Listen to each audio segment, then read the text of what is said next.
করো দিদিরা।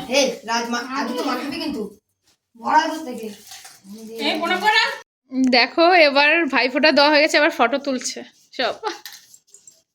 Hello friends, good morning সবাইকে। কেমন আছো তোমরা সবাই? আশা করি সবাই খুব খুব খুব ভালো আছে, আর আমি কিন্তু অনেক ভালো আছি।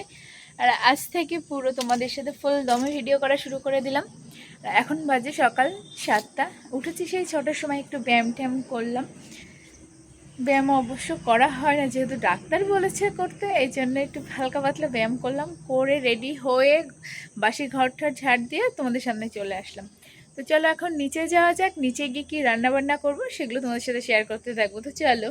আর জানো তো, এখন শীত পড়তে না পড়তেই কিন্তু, যেহেতু কালী পুজো চলে গেছে, আর এদিকে মাঠটাতে দেখেছো পুরো কুয়াশায় ঢেকে গেছে।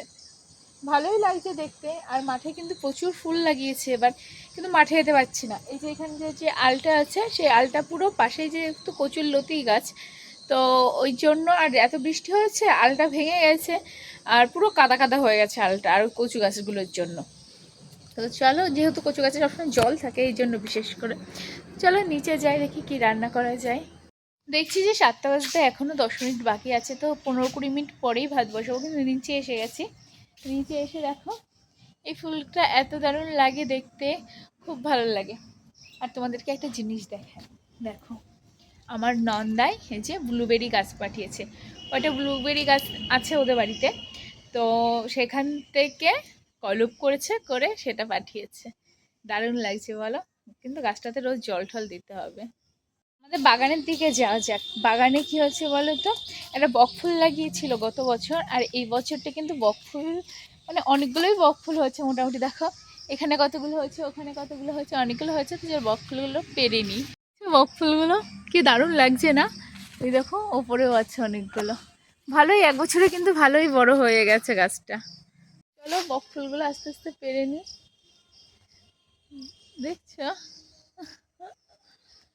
চলো আস্তে আস্তে সব বকফুলগুলো পেরে নি, তারপর তোমার সাথে কথা বলছি। বকফুলগুলো পেরেছি ঠিকই, কিন্তু লাস্ট পর্যন্ত কিন্তু আর বড়া আর করা হয়নি, কারণ যেহেতু ঘরের মধ্যে চালও নেই, আতপ চালও নেই, আর চালের গুঁড়োও নেই, আর বেসনও নেই, সেই জন্য আর বড়াগুলো করা হয়নি। কিন্তু আর তারপরে কিন্তু আমি একটু গ্রিন টি করে নিয়েছিলাম, গ্রিন টি খাবো বলে। আর এখানে কিন্তু একটু ছোলা ভিজিয়ে রেখেছিলাম, ছোলাটা আমি একটু সবজির মধ্যে দেবো বলে, পেঁপে দিয়ে আলু দিয়ে আমার জন্য একটা নিরামিষ সবজি করব, সেটার মধ্যে ছোলাগুলো দিলে কিন্তু ভালোই লাগে, এই জন্য কিন্তু ছোলাগুলো আমি ভিজিয়ে রেখেছি। আর এখানে কিন্তু আমি নিয়ে নিয়েছিলাম কি বলে ওটাকে, লাউয়ের খোসা ভাজা করবো আলু দিয়ে। তা তোমরা লাউয়ের খোসা কে কে খেতে পছন্দ করো অবশ্যই কিন্তু কমেন্টে জানিয়ে যেও। তারপরে একটু শান্তি করে চা নিয়ে বসে গেলাম। 1 মিনিট ভিজিয়ে রেখেছিলাম গ্রিন টিটাকে, আর এখন কিন্তু আমি গ্রিন টিটাই খাচ্ছি। আর মামুনির সাথে কথা বলছিলাম, মামুনি পাশে ছিল, তো দুজন মিলে একটু বকবক করছিলাম। তারপরে কিন্তু আমি চাটাও শান্তি মতন করে খেয়ে নিলাম। তারপর আবার ওই দুধের জন্য ডাকছি, ওখানেই যাবো। পাশের বাড়ি থেকে দুধ নিয়ে, আর এখন দুধ নিতে ডাকলো, এই জন্য এখন যাচ্ছি। এই যে গ্লাসটা নিয়ে, আইসের জন্য প্রতিদিন মানে 250 করে দুধ নেওয়া হয়, সেই দুধটা এখন দেবে। যেটি বিকালে নেওয়া হয়, কোনো কোনো দিন থাকলে সকালে দেয়, তো আজকে মনে আছে এই জন্য সকালে দেবে। তো চলো দুধটা নিয়ে নিই। কই দাও, এই যে এইখান থেকে পাঁচিলের ওপর থেকে দুধ নেওয়া চলছে এখন। তো চলো দুধটা নিয়ে নিই। আজকে সকালে ছিল দুধ, এই যে সকালে ছিল বলে সকালে দিয়ে দিয়েছে, আর না হলে বিকালেই দেয়। আর দুধটা না পুরো ঘন, মানে কোনো জল মেশানো থাকে না। জল মেশানো দুধ দেখলে বোঝা যায়, কিন্তু দুধটা খুব ভালো দুধ দেয়। তো এই দেখো এই মাত্র বেগুন তুলে আনলাম গাছ থেকে, পুরো কচি বেগুন, আর বিনা সারে যেহেতু হচ্ছে, তো দারুণ লাগে টেস্ট। আর এদিকে কিন্তু আমার রান্না অলরেডি, এইটা তো হয়ে গেছে তোমার লাউয়ের খোসা দিয়ে আলু দিয়ে ভাজা। আর এখানে আমি সর্ষে বাটা দিয়ে তোমার ইয়ে করছি, কি বলো ওটাকে, উচ্ছে আলু। তো চলো রান্নাটা করি, তারপর লাস্টে দেখাবো কী কী রান্না করলাম। মোটামুটি কমপ্লিট হয়ে এসেছে। এখানে দেখো তোমাদেরকে দেখাই কী কী রান্না করছি। মাছের ঝাল দিয়ে মাছের ঝাল করেছি, দেখো আলু দিয়ে মাছের ঝাল। এখানে লাউয়ের খোসা আলু ভাজা, আর এখানে করেছি সর্ষে দিয়ে আলু দিয়ে। এখনও কিন্তু আইসের জন্য আলু ভাজা চলছে। এই যে পেঁপে, এটা কিন্তু আমার জন্য করবো, এটা কোনো আলু ঠালু দেবো না এটার মধ্যে, শুধু আমার জন্য করবো। তো চলো ছোলা দেবো ওর মধ্যে একটু। তো চলো আলুটা ভেজে তারপর আইস করে খেতে দেবো। এখানে কিন্তু এখন নিজের জন্য ওটসের স্মুদি বানিয়ে নিয়েছি, আর এটা এখন আমি খাবো। তো চলো খেয়ে নিই। মোটামুটি ওটস অতটা ভালো লাগে না, কিন্তু খাচ্ছি। আর এখানে কিন্তু আমার সবজি হচ্ছে পেঁপে দিয়ে আর ছোলা দিয়ে, আর এখানে আমি ওটসের স্মুদিটা খাচ্ছি। চলো খেয়ে নিই, তারপরে একটু ওপরে যাবো, ওপরে গিয়ে বিছনা টিছনা তুলতে হবে, বাসি বিছনাটা।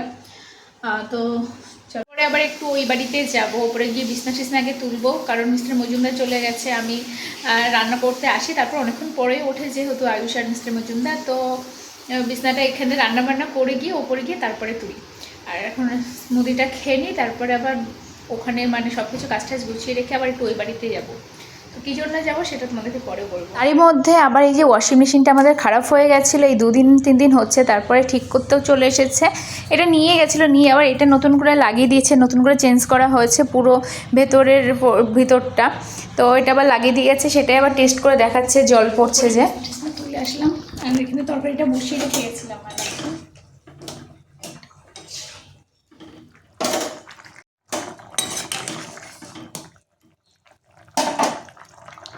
ওই বাড়ির থেকে এসেছি, আর ওই বাড়ির থেকে কী এনেছি সেটা তোমাদেরকে পরে দেখাবো। ওখানে গিয়ে না আর ভিডিও করতে আর মনে থাকে না, আর ভিডিও করাও হয় না।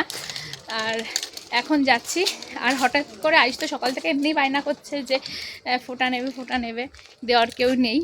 তো এখন এই পাশে বাড়ি একজন দেবে, একটা বোন এসে ওকে বলেছে এখন দেবে, তো একটাই যে গিফট এনে দিলাম, এখন ফোঁটা দিচ্ছে, আমারই লেট হয়ে গেছে আসতে। তো চলো যাওয়া যাক। এই যে এখন দিচ্ছে, ফোঁটা দিচ্ছে,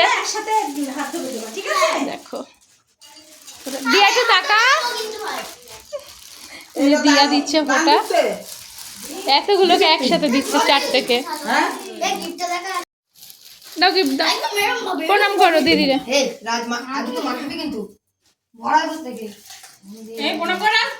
দেখো এবার ভাইফোঁটা দেওয়া হয়ে গেছে, এবার ফটো তুলছে সব। তোমাদেরকে বলেছিলাম ওই বাড়ি থেকে কী এনেছি সেটা পরে দেখাবো, কিন্তু সেটা আর দেখানো হয়নি, যেহেতু সন্ধ্যা হয়ে গেছে। আমি আবার বাজার চলে গেছিলাম, আর ওই বাড়ি থেকে এনেছিলাম একটা তরমুজ, আমার পিসি পাঠিয়েছিল। আর এখানে দেখো সব সবজি বাজার করে নিয়ে এসেছি, যেহেতু আজকে হাটবার। তারপরে কিন্তু এখানে আমি নিজেও খাওয়া শুরু করে দিয়েছি। সন্ধ্যাবেলার মধ্যে আমি 7টার মধ্যেই খেয়ে নেওয়ার চেষ্টা করি। এখানে ডালিয়া নিয়েছিলাম, আর নিয়েছিলাম ওই যে সকালবেলা যে পেঁপের সবজিটা করেছিলাম ওটাই নিয়েছিলাম। আর এখানে মিস্টার মজুমদারদের জন্য ভাত আর তরকারিটাও করে নিচ্ছি। তো কেমন লাগলো ভিডিওটা অবশ্যই কিন্তু তোমরা কমেন্টে জানিও।